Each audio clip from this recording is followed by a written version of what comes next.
Iran Israel হামলা পাল্টা হামলার কারণে পুরো মধ্যপ্রাচ্যে এখন উত্তেজনা চরম তুঙ্গে।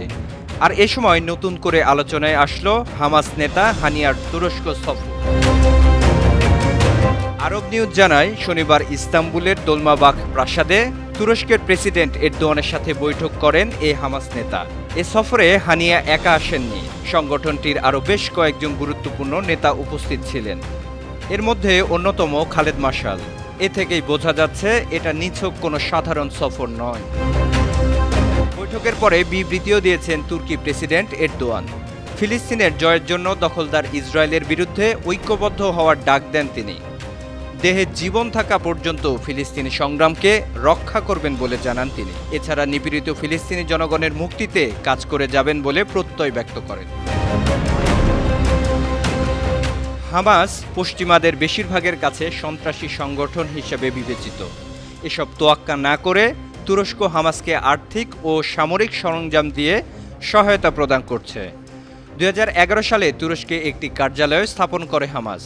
তারপর থেকে হামাস নেতা ইসমাইল হানিয়ার সঙ্গে সুসম্পর্ক বজায় রেখে চলেছেন এরদোয়ান।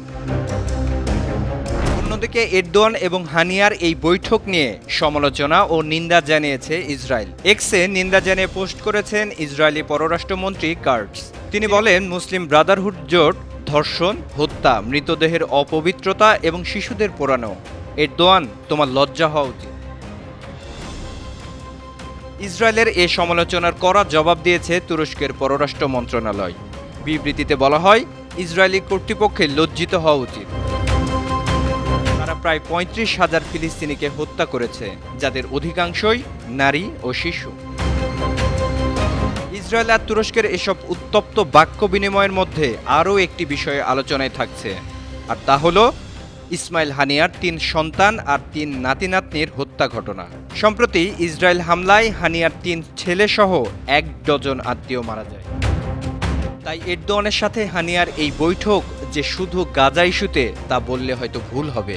তার সন্তান হত্যার প্রতিশোধ ও ইসরায়েলকে শিক্ষা দিতে হয়তো নতুন পরিকল্পনা করছেন Hania. News desk, Bano TV.